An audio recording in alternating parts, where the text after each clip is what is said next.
Jumpa lagi dengan kami Bapak Ibu Guru yang berbahagia. Baik, kali ini kita akan membahas tentang filosofi ajaran Ki Hajar Dewantara. Oke, dalam hal ini kita akan melakukan refleksi pemikiran Ki Hajar Dewantara di dunia pendidikan. Saya Ahmad Iskandar, calon guru penggerak angkatan 10 dari SMP Taruna Islam Al-Kausar.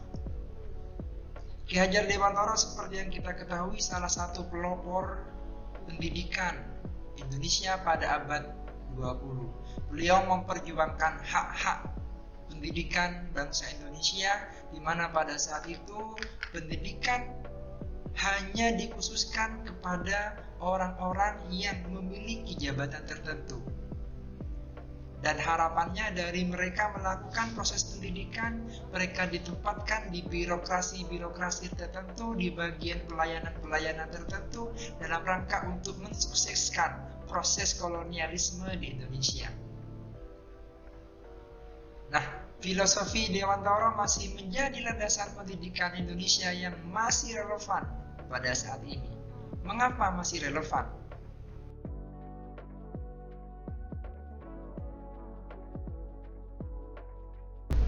Paling tidak ada 4 hal intisari pemikiran Ki Hajar Dewantara. Yang pertama, pendidikan dan pengajaran. Bahwa pendidikan dan pengajaran ini usaha persiapan dalam rangka untuk memanusiakan manusia. Kita mengetahui bahwa selama ini guru bertugas bukan hanya menjadi proses agen transfer pengetahuan, tapi guru dituntut untuk menjadi penggerak, menjadi developer, pembentukan karakter seluas-luasnya untuk peserta didik kita. Transfer of knowledge dan transfer of moral. Pengajaran dan pendidikan ini harus menjadi satu kesatuan utuh, tidak boleh dipisah. Guru bukan hanya mengajar, menyelesaikan program kurikulum, tapi guru juga harus mampu mendirikan pendidikan karakter yang baik kepada manusia. Pendidikan yang menuntun. Pada dasarnya pendidik dapat menuntun tumbuh dan berkembangnya kehidupan pada anak-anak kita, dalam rangka untuk memperbaiki perilakunya dan menumbuhkan kekuatan kodratnya sebagai anak. Oleh karena itu, guru di dalam kelas harus bisa menjadi panutan oleh siswa. Guru harus bisa menjadi pegangan oleh siswanya, karena siswa merupakan manifestasi guru pada masa depan. Yang selanjutnya, kodrat alam dan kodrat zaman murid. Seperti yang kita ketahui bahwa murid kita pada saat ini berbeda dengan murid pada saat kita dulu belajar. Kalau zaman dulu kita belajar mungkin siswa diminta untuk menghadap ke papan, untuk mencatat. Kalau kita kali ini apabila melaksanakan program pendidikan seperti itu, maka kita akan ditinggalkan. Oleh karena itu, maka kita harus mempertimbangkan, memaknai kodrat alam. Tidak kalah pentingnya pendidikan budi pekerti.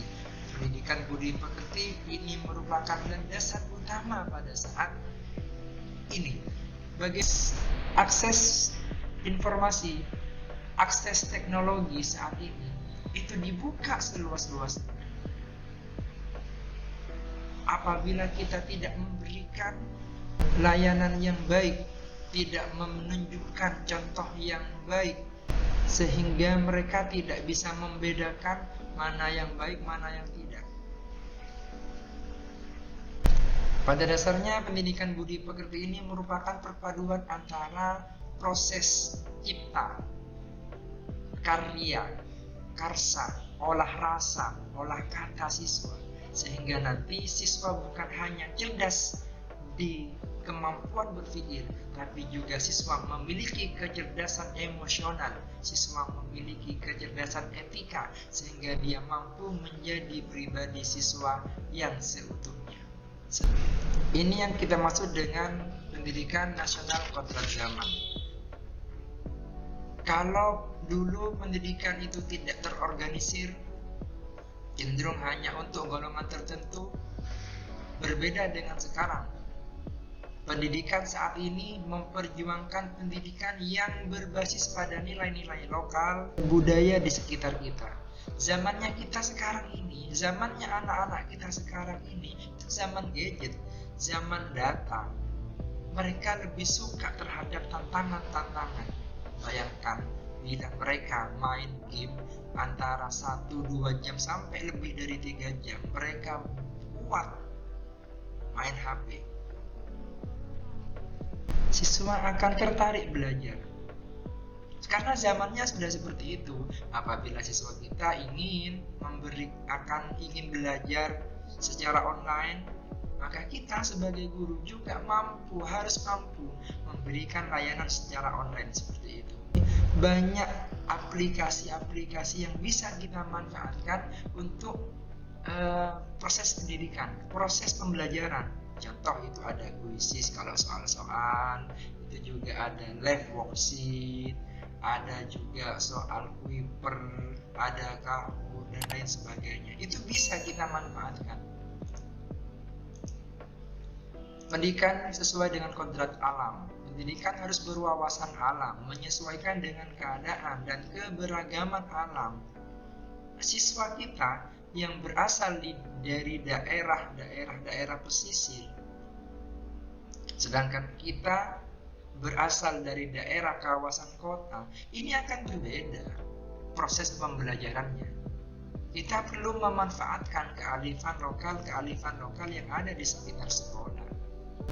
Contoh di dalam pembelajaran IPS, karena saya mengajarnya IPS, kita bisa studi sosial,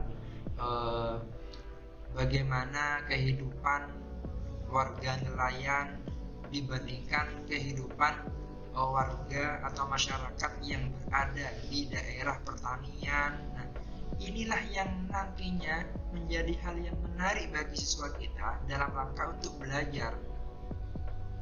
Mereka bisa baca sendiri, bisa. Akan tetapi ketika kita meminta mereka untuk membaca, mereka akan malas. Kenapa? Karena tidak menarik.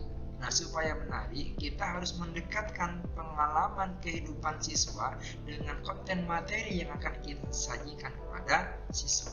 Maka harus menyesuaikan dengan kodrat alamnya. Menghormati keberagaman budaya. Inilah yang menjadi salah satu filosofi pendidikan Ki Hajar Dewantara, bahwa kita harus memiliki toleransi terhadap perbedaan-perbedaan, baik di perbedaan pendapat, di perbedaan pemikiran. Kadangkala kita hanya melihat siswa yang pintar saja, mengelompokkan kepada kelompok-kelompok siswa yang ini kelompok pintar, ini kelompok yang biasa. Yang pintar menjadi pintar, yang biasa ya tetap seperti itu. Bahkan mereka malah tambah down semangatnya. Dia berakarkan kepada kebudayaan lokal.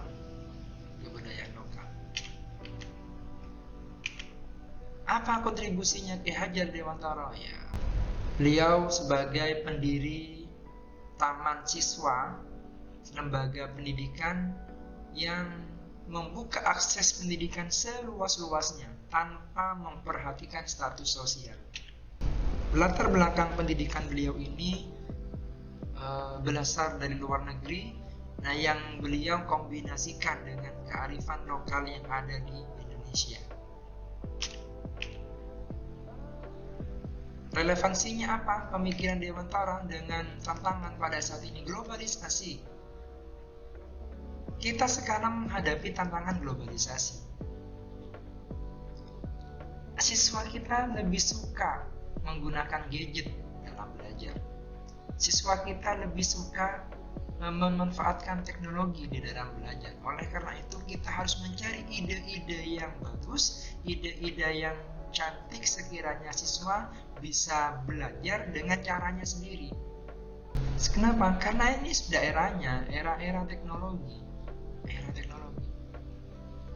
Saya masih ingat apa yang disampaikan oleh Ki Hajar Dewantara. Ada buah pemikiran dari Ki Hajar Dewantara yang saat ini selalu kita pegang sebagai roh pendidikan. Yang pertama, budi pekerti, ing ngarso sung tulodo, ing madyo mangun karso, tutwuri handayani. Bahwa pendidikan budi pekerti merupakan pendidikan karakter yang baik dalam rangka untuk membentuk moral, membentuk karakter, karena ini merupakan hal yang penting untuk ditanamkan kepada peserta didik kita. Ingarso sung tulodo, bahwa kita sebagai guru di depan harus memberikan contoh yang baik kepada siswa, harus memberikan uswah hasanah yang baik kepada siswa. Sebagai pemimpin, sebagai pendidik, penting untuk menunjukkan apa yang diinginkan di dalam proses pendidikan. Ing madyo mangun karso, di tengah kita harus memberikan penguatan, pemompa semangat kepada siswa.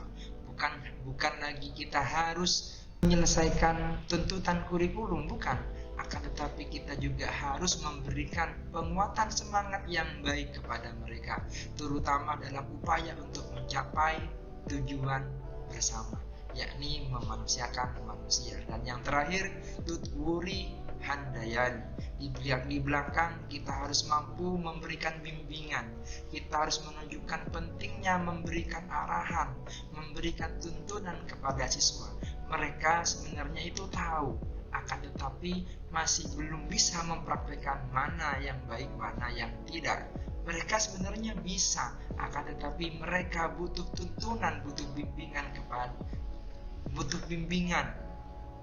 Agar apa? Agar dalam rangka untuk memberikan pengembangan diri untuk mencapai potensi maksimal yang harus dicapai oleh siswa kita.